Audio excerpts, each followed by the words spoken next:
സംസ്ഥാനത്ത് എലിപ്പനി ബാധിതരുടെ എണ്ണത്തിൽ വർധന. 11 മാസത്തിനിടയിൽ സംസ്ഥാനത്ത് 5000-ത്തിലധികം രോഗബാധിതരെന്നാണ് റിപ്പോർട്ടുകൾ. 356 പേർ എലിപ്പനി ബാധിച്ചു മരിച്ചു.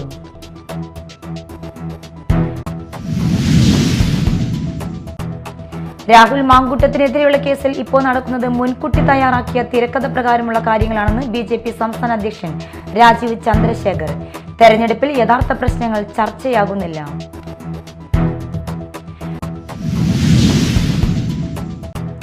അതിജീവിതയുടെ വീട്ടിൽ അതിക്രമിച്ച് കയറി ബലാത്സംഗം ചെയ്തെന്ന കേസിൽ മാള പോലീസ് പ്രതി ചേർത്ത അനീഷിനെ കുറ്റക്കാരനില്ലെന്ന് കണ്ടെത്തി ചാലക്കുടി അതിവേഗ കോടതി വെറുതെ വിട്ടു. വെറുതെ വിട്ടത് തെളിവുകളുടെ അപര്യാപ്തത ചൂണ്ടിക്കാട്ടി.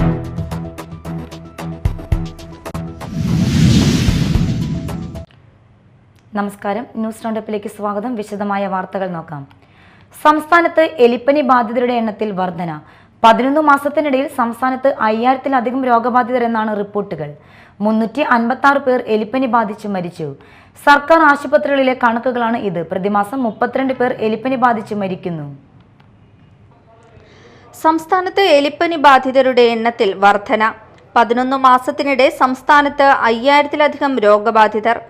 ഈ വർഷം മരിച്ച 386 പേരിൽ 207 പേർക്ക് മരണത്തിനു മുമ്പ് രോഗം സ്ഥിരീകരിച്ചിരുന്നു.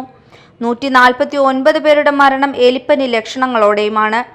രോഗികളുടെ എണ്ണം വർദ്ധിക്കുന്നതിൽ ആശങ്കയിലാണ് ആരോഗ്യവകുപ്പും പൊതുജനങ്ങളും.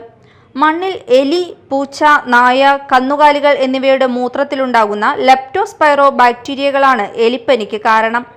ശരീരത്തിലുണ്ടാകുന്ന ചെറിയ മുറിവുകളിലൂടെയും രോഗബാധയുണ്ടാകാം. ശക്തമായ തലവേദനയോടും ശരീരവേദനയോടും കൂടിയ പനിയാണ് പ്രധാന ലക്ഷണം. കഠിനമായ ക്ഷീണം, പേശിവേദന, നടുവേദന, വയറിളക്കം എന്നിവയും ലക്ഷണങ്ങൾ. പ്രാരംഭഘട്ടത്തിൽ ചികിത്സിച്ചാൽ പൂർണ്ണമായും രോഗമുക്തി നേടാം. News desk, media time. Rahul മാങ്കൂട്ടത്തിനെതിരെയുള്ള കേസിൽ ഇപ്പോൾ നടക്കുന്നത് മുൻകൂട്ടി തയ്യാറാക്കിയ തിരക്കഥ പ്രകാരമുള്ള കാര്യങ്ങളാണെന്ന് ബിജെപി സംസ്ഥാന അധ്യക്ഷൻ രാജീവ് ചന്ദ്രശേഖർ. തെരഞ്ഞെടുപ്പിൽ യഥാർത്ഥ പ്രശ്നങ്ങൾ ചർച്ചയാകുന്നില്ല. പാലക്കാടുള്ള ജനങ്ങളുടെ മുമ്പിൽ രാഹുലിനെ അടിച്ചേൽപ്പിക്കുകയായിരുന്നുവെന്ന് രാജീവ് ചന്ദ്രശേഖർ തൃശൂരിൽ പറഞ്ഞു. ഇതാണിപ്പോൾ കോൺഗ്രസിൻ്റെ രാഷ്ട്രീയം. ഇതിനെക്കുറിച്ച് ഞാൻ കൂടുതൽ പറയാൻ ആഗ്രഹിക്കുന്നില്ല. ജനങ്ങൾ കണ്ടതാണ്, മനസ്സിലാക്കിയതാണ്. പാലക്കാട് ജനങ്ങൾ ഏറ്റവും വിഷമത്തിലാണ്. കാരണം ഒരു മെട്രോ ശ്രീധരൻ എന്ന കാൻഡിഡേറ്റ് മത്സരിച്ചപ്പോൾ അദ്ദേഹത്തിന് ഇവരെ തോൽപ്പിച്ച് ഇങ്ങനത്തെ പോലെ MLA-മാരാണ് തല കയറ്റി വെച്ചിരിക്കുന്നത്. നമ്മളെല്ലാവരും വിഡ്ഢികളാണോ? ഇതിന് 3 മാസം മുമ്പ് സുവോമോട്ടോ അറസ്റ്റ് ചെയ്യാൻ കഴിയുന്ന ഒരു സർക്കാർ എലക്ഷൻ്റെ 10 ദിവസം മുമ്പേ ഈ നാടകം ചെയ്യുമ്പോൾ ആരെയാണ് വിഡ്ഢിയാക്കാൻ നോക്കുന്നത്? ഈ എലക്ഷനിൽ പ്രധാനപ്പെട്ട ഇഷ്യൂസ് എന്താണ്? നിങ്ങൾ ഭരണം, നിങ്ങൾ എന്ത് ചെയ്തു, എന്ത് ചെയ്തില്ല, ഇതാണ് ജനങ്ങൾ ചോദിക്കുന്നത്. അത് ചോദിക്കുമ്പോൾ അവരെ ശ്രദ്ധ തിരിക്കാൻ ഓരോരോ തന്ത്രങ്ങൾ ചെയ്യുമ്പോൾ അതെല്ലാം ഫെയിൽ ചെയ്യും എന്ന് ഞാൻ ഉറപ്പു തരുന്നു. പാതിരാത്രി അതിജീവിതയുടെ വീട്ടിൽ അതിക്രമിച്ച് കയറി ഭീഷണിപ്പെടുത്തി ആക്രമിച്ച് ബലാത്സംഗം ചെയ്തെന്ന കേസിൽ മാള പോലീസ് പ്രതി ചേർത്ത അനീഷിനെ കുറ്റക്കാരനില്ലെന്ന് കണ്ടെത്തി ചാലക്കുടി അതിവേഗ കോടതി വെറുതെ വിട്ടു. 2022 ജൂലൈ 27-ന് കേസിനാസ്പദമായ സംഭവം നടന്നതെന്നാണ് മാള പോലീസ് ഫയൽ ചെയ്ത കുറ്റപത്രത്തിൽ പറഞ്ഞിരിക്കുന്നത്. തെളിവുകളുടെ അപര്യാപ്തത ചൂണ്ടിക്കാട്ടിയാണ് കോടതി അനീഷിനെ വെറുതെ വിട്ടത്.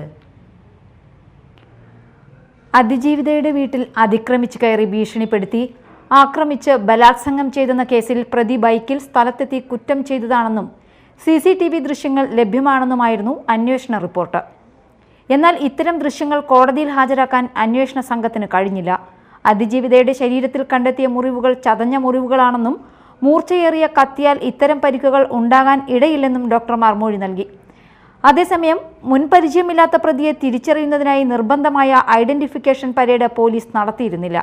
പ്രതിയുടെ കുറ്റസമ്മതപ്രകാരം കണ്ടെത്തിയതായി പോലീസ് ഹാജരാക്കിയ കത്തി സ്റ്റീൽ നിറത്തിലായിരുന്നു.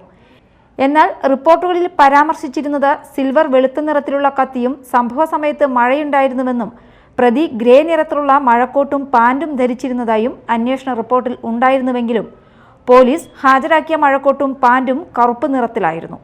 ഇത്തരം വൈരുദ്ധ്യങ്ങളും തെളിവുകളുടെ അപര്യാപ്തതയും ചൂണ്ടിക്കാട്ടിയാണ് പ്രതിയെ സംശയാതീതമായി കുറ്റക്കാരനെന്ന് തെളിയിക്കാൻ കഴിയില്ലെന്ന് കോടതി വിലയിരുത്തിയതെന്ന് അഭിഭാഷകൻ സ്റ്റാൻലി എടാട്ടുകാരൻ പറഞ്ഞു. ഈ ഷാർപ്പ് എഡ്ജഡ് വെപ്പൺ കൊണ്ട്, മൂർച്ചയുള്ള ഈ ആയുധം കൊണ്ട് ഒരു ലാസറേറ്റഡ് ഇഞ്ചുറി, അതായത് ചതഞ്ഞ മുറിവ് ഉണ്ടാക്കാൻ പറ്റില്ലെന്ന് 2 ഡോക്ടർമാർ വന്ന് കോടതിയിൽ മൊഴി പറഞ്ഞിരുന്നു.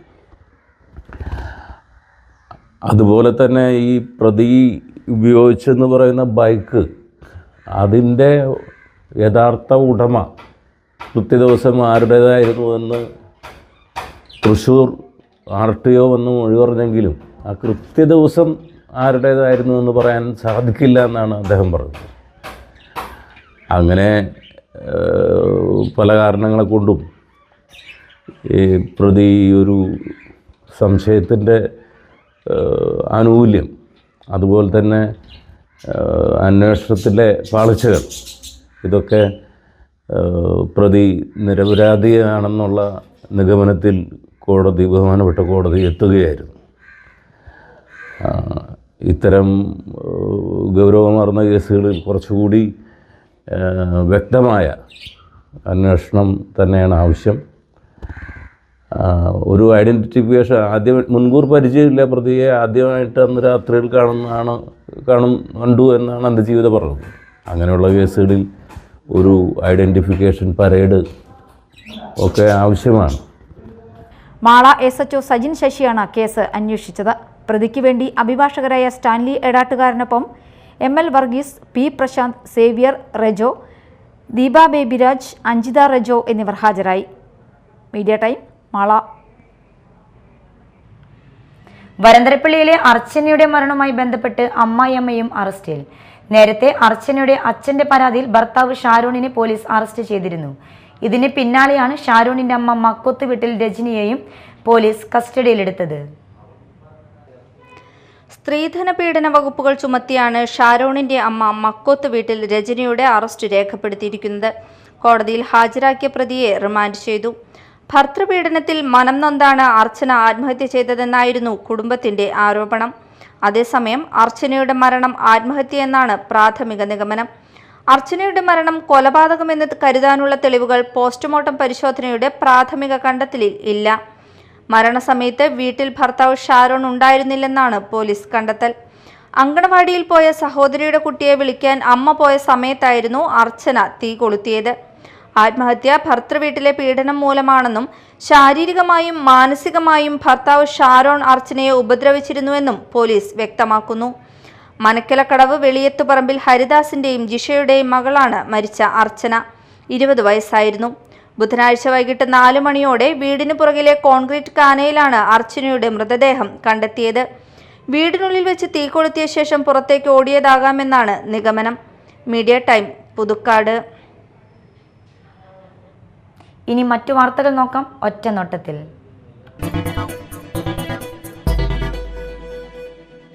അതിരപ്പള്ളിയിൽ ജനവാസ മേഖലയിൽ വീണ്ടും കാട്ടാനക്കൂട്ടം ഇറങ്ങി. കുട്ടികളടക്കം 6 കാട്ടാനകളാണ് ജനവാസ മേഖലയിൽ നിലയുറപ്പിച്ചിരിക്കുന്നത്. പ്രദേശത്ത് കാട്ടാനക്കൂട്ടം വ്യാപകമായി കൃഷി നശിപ്പിച്ചു. ചിറക്കിൽ തുണ്ടത്തിൽ ഹരിദാസിന്റെ 50ഓളം വാഴകളും തെങ്ങ്, കവുങ്ങ്, പച്ചക്കറികൾ എന്നിവയും ആനകൾ നശിപ്പിച്ചു. ചാലക്കുടിയിൽ നിന്നും മോട്ടോർ സൈക്കിൾ മോഷ്ടിച്ച കേസിലെ പ്രതിയെ മലപ്പുറം താനൂരിൽ നിന്നും പിടികൂടി. മലപ്പുറം താനൂർ സ്വദേശി വടക്കിനിയടുത്ത് വീട്ടിൽ മുഹമ്മദ് ബഷീറിനെയാണ് പോലീസ് പിടികൂടിയത്. സെപ്റ്റംബർ 14-ന് ആളൂർ കൊമ്പടി സ്വദേശിയായ രഘുനന്ദന്റെ motor cycle Chalakudy railway station മേൽപ്പാലത്തിനടിയിൽ നിന്ന് മോഷ്ടിച്ച സംഭവത്തിനാണ് മുഹമ്മദ് ബഷീറിനെ അറസ്റ്റ് ചെയ്തത്. നടപടിക്രമങ്ങൾക്ക് ശേഷം പ്രതിയെ കോടതിയിൽ ഹാജരാക്കും. തൃശൂർ ജില്ലാ പഞ്ചായത്ത് മാള ഡിവിഷൻ ഇടതുപക്ഷ സ്ഥാനാർത്ഥി MR അപ്പുക്കുട്ടന്റെ സ്ഥാനാർത്ഥി പര്യടനം നടന്നു. ആലമുറ്റത്ത് CPM തൃശൂർ ജില്ലാ സെക്രട്ടേറിയറ്റ് മെമ്പർ PK ഡേവിസ് ഉദ്ഘാടനം ചെയ്തു.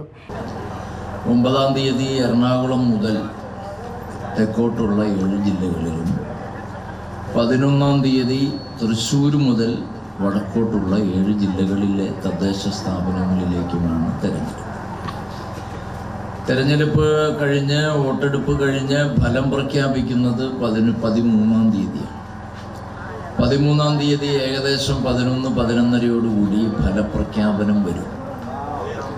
അപ്പം എന്ത് സംഭവിക്കും, എന്ത് ഫലമാണ് വരാനിരിക്കുന്നത് എന്ന് അറിയാൻ ഞങ്ങളുടെ മടത്തുംപടിയിൽ ഒരു കാവുണ്യാശാനുണ്ടായിരുന്നു. അയാളുടെ പടിക്ക് പോയി പ്രശ്നം വെച്ച് നോക്കേണ്ട യാതൊരു കാര്യവും ഈ തെരഞ്ഞെടുപ്പ് റിസൾട്ടിനെ സംബന്ധിച്ചില്ല. ഈ തെരഞ്ഞെടുപ്പ് റിസൾട്ടിൽ കേരളം ഇടതുപക്ഷ ജനാധിപത്യ മുന്നണി തൂത്തുവാരും എന്ന കാര്യത്തിൽ സംശയമേയില്ല. CPI സംസ്ഥാന കൗൺസിൽ അംഗം KV Vasanthakumar, CPM area committee secretary PK Santhosh, Kodungallur MLA advocate VR Sunilkumar, തെരഞ്ഞെടുപ്പ് committee chairman IS Akshay, secretary VM Valsan, PF Jose, PK Ali, TS Pushpan തുടങ്ങിയവർ പങ്കെടുത്തു. ബ്ലോക്ക് സ്ഥാനാർത്ഥി, വാർഡ് സ്ഥാനാർത്ഥികൾ എന്നിവർക്കും സ്വീകരണം നൽകി. NDA എടവലങ്ങ് പഞ്ചായത്ത് മഹിളാ സംഗമം നടന്നു. ശോഭ സുരേന്ദ്രൻ ഉദ്ഘാടനം ചെയ്തു. മഹിളാ മോർച്ച മണ്ഡലം പ്രസിഡന്റ് രജനി രാജേഷ് അധ്യക്ഷത വഹിച്ചു. Subeesh Chethippadath, AR Sreekumar, Rajani Rajesh, Princy Thalassery, KP George തുടങ്ങിയവർ സംസാരിച്ചു. കൊടുങ്ങല്ലൂർ നഗരസഭ BJP തെരഞ്ഞെടുപ്പ് കൺവെൻഷനും സ്ഥാനാർത്ഥി സംഗമവും നടന്നു. MT രമേശ് ഉദ്ഘാടനം ചെയ്തു. PK Raveendran, TJ Jemy, ER Jithesh, MA Vinod, AR Unnikrishnan, Dinil Madhav, TB Sajeevan, KA Sunilkumar എന്നിവർ സംസാരിച്ചു. LDF ചാലക്കുടി മുനിസിപ്പൽ തെരഞ്ഞെടുപ്പ് കമ്മിറ്റി ഓഫീസ് CPM സംസ്ഥാന കമ്മിറ്റി അംഗം MM വർഗീസ് ഉദ്ഘാടനം ചെയ്തു. CPM മണ്ഡലം സെക്രട്ടറി CV ജോഫി അധ്യക്ഷനായി. LDF convener TP Johny, CPM local secretary Anil Kadalikkadan, advocate PI Mathew, Paul Pullan, Sabu Sultan, VI Paul, advocate PI Mathew എന്നിവർ സംസാരിച്ചു. ശ്രീനാരായണപുരത്ത് ദേശീയപാതയിൽ ബൈക്ക് അപകടം, വിദ്യാർത്ഥി മരിച്ചു. ശ്രീനാരായണപുരം പെട്രോൾ പമ്പിന് സമീപത്ത് വെച്ച് വിദ്യാർത്ഥികൾ സഞ്ചരിച്ചിരുന്ന ബൈക്ക് മറിഞ്ഞായിരുന്നു അപകടം. ബൈക്കിലുണ്ടായിരുന്ന മതിലകം സ്വദേശി പാലക്കാട്ട് പറമ്പിൽ നജീബിന്റെ മകൻ മുഹമ്മദ് അദ്നാനാണ് മരിച്ചത്. ബൈക്ക് ഓടിച്ചിരുന്ന അമീൻ നഫൽ പരിക്കുകളോടെ രക്ഷപ്പെട്ടു. ഇന്ന് രാവിലെ 9:30ഓടെയായിരുന്നു അപകടം. പടിഞ്ഞാറെ വെമ്പലൂർ MES അസ്മാബി കോളേജിലെ BVOC 1ാം വർഷ വിദ്യാർത്ഥികളാണ് ഇരുവരും. മതിലകം പോലീസ് തുടർ നടപടികൾ സ്വീകരിച്ചു. തദ്ദേശ തെരഞ്ഞെടുപ്പുമായി ബന്ധപ്പെട്ട് കർശന സുരക്ഷാ പരിശോധനകൾക്കിടയിൽ ഇരിഞ്ഞാലക്കുടയിൽ വൻ രാസലഹരി വേട്ട. കാറിന്റെ രഹസ്യാറയിൽ ഒളിപ്പിച്ചു കടത്തുകയായിരുന്ന അതിമാരക രാസലഹരിയായ 245.72 ഗ്രാം MDMA പിടിച്ചെടുത്തു. ഇരിഞ്ഞാലക്കുട ഡാണാവിൽ നടത്തിയ പരിശോധനയിലാണ് കൊടുങ്ങല്ലൂർ ഏറിയാട് മാടവന സ്വദേശി മടത്തിപ്പറമ്പിൽ വീട്ടിൽ ഫഹദിനെ അറസ്റ്റ് ചെയ്തത്. ഫഹദ് കൊടുങ്ങല്ലൂർ പോലീസ് സ്റ്റേഷനിൽ മദ്യലഹരിയിൽ മനുഷ്യജീവന് അപകടം വരത്തക്ക വിധം കാർ ഓടിച്ച കേസിലെ പ്രതിയാണ്. ഷൈൻ ഷിൻഡു റിയ കരാട്ടെ അക്കാദമിയുടെ 2ാമത് school level OPE karate championship Chalakudy Vyasavidya Niketan central school സ്റ്റേഡിയത്തിൽ ഡിസംബർ 7 ഞായറാഴ്ച നടത്തുമെന്ന് സംഘാടകർ അറിയിച്ചു. വ്യാസവിദ്യാ നികേതൻ സെൻട്രൽ സ്കൂളിന്റെ നേതൃത്വത്തിൽ നടത്തപ്പെടുന്ന ഈ ചാമ്പ്യൻഷിപ്പിൽ കേരളത്തിലെ വിവിധ ജില്ലകളിലെ സ്കൂളുകളിൽ നിന്നും കരാട്ടെ വിദ്യാർത്ഥികൾ പങ്കെടുക്കും. Championship Saneesh Kumar Joseph MLA ഉദ്ഘാടനം ചെയ്യും. പത്രസമ്മേളനത്തിൽ വ്യാസവിദ്യാ Niketan central school principal PG Dileep, chief organiser sensei Shaijan Pallissery, Jagadguru trust chairman G Padmanabhaswamy, Jagadguru trust treasurer TN Raman, karate പരിശീലകൻ PB പ്രശാന്ത്, AK ഗംഗാധരൻ തുടങ്ങിയവർ പങ്കെടുത്തു. മാള മെഡ്സ് ഫാർമസി കോളേജിൽ ലോക എയ്ഡ്സ് ദിനം ആചരിച്ചു. എയ്ഡ്സ് പകർച്ചവ്യാധിയുടെ നിലവിലെ സ്ഥിതി അറിയിക്കുക, HIV പ്രതിരോധം, ചികിത്സ, പരിചരണ മേഖലകളിൽ പുരോഗതി എന്നിവ ജനങ്ങളിൽ എത്തിക്കുകയാണ് ലോക എയ്ഡ്സ് ദിനാചരണത്തിന്റെ ലക്ഷ്യം. College principal professor Shaji George ഉദ്ഘാടനം ചെയ്തു. ഫാർമസ്യൂട്ടിക്കൽ കെമിസ്ട്രി വിഭാഗം മേധാവി പ്രൊഫസർ പ്രശാന്ത് ഫ്രാൻസിസ്, വിദ്യാർത്ഥികളായ ബിഷാര റഷീദ്, സാറ മൻസൂർ എന്നിവർ സംസാരിച്ചു. Kuzhukkattussery Mariam Teresa nursing college, Puthenchira community health centre എന്നിവയുടെ സംയുക്താഭിമുഖ്യത്തിൽ എയ്ഡ്സ് ദിനാചരണം സംഘടിപ്പിച്ചു. പരിപാടിയുടെ ഭാഗമായി വിദ്യാർത്ഥികളുടെ ഫ്ലാഷ് മോബ്, തെരുവ് നാടകം, റാലി എന്നിവ നടന്നു. Puthenchira community medical superintendent doctor Binu ഉദ്ഘാടനം ചെയ്തു. 1981 ആദ്യമായിട്ട് രോഗം അമേരിക്കയിൽ റിപ്പോർട്ട് ചെയ്തത്. 82 ഇതിന് എയ്ഡ്സ് പേര് കൊടുക്കുകയും നമ്മളുടെ ഇന്ത്യയിൽ അത് 1986 തന്നെ ഈ രോഗം ഇന്ത്യ റിപ്പോർട്ട് ചെയ്യുകയും നമ്മുടെ ഈ കൊച്ചി കേരളത്തിൽ 1987 രോഗം ആദ്യമായിട്ട് പത്തനംതിട്ടയിൽ റിപ്പോർട്ട് ചെയ്തു. അതിനുശേഷം ഇതിന്റെ വർധനകൾ നോക്കുകയാണെങ്കിൽ ഇന്നത്തെ ഏറ്റവും ലേറ്റസ്റ്റ് കണക്ക് എന്ന് പറയുന്നത് നമ്മുടെ ഈ കൊച്ചി കേരളത്തിൽ 23,608 പേർക്ക് ഈ HIV ബാധിതരാണ്.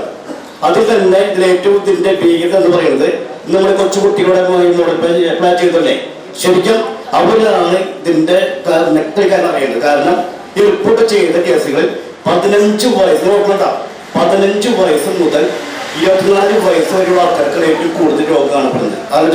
Methala medical officer doctor Jeena, health inspector TM. Sheeba, health supervisor എം.ആർ. Raghu, college professor Ancy Philip എന്നിവർ സംസാരിച്ചു.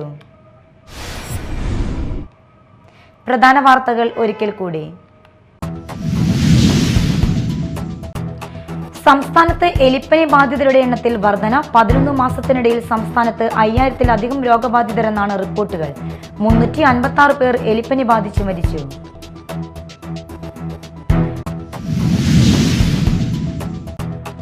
രാഹുൽ മാങ്കൂട്ടത്തിനെതിരെയുള്ള കേസിൽ ഇപ്പോൾ നടക്കുന്നത് മുൻകൂട്ടി തയ്യാറാക്കിയ തിരക്കഥ പ്രകാരമുള്ള കാര്യങ്ങളാണെന്ന് BJP സംസ്ഥാന അധ്യക്ഷൻ രാജീവ് ചന്ദ്രശേഖർ. തെരഞ്ഞെടുപ്പിൽ യഥാർത്ഥ പ്രശ്നങ്ങൾ ചർച്ചയാകുന്നില്ല.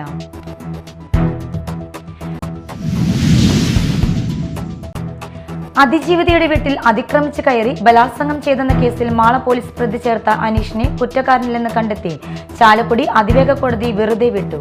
വെറുതെ വിട്ടത് തെളിവുകളുടെ അപര്യാപ്തത ചൂണ്ടിക്കാട്ടി.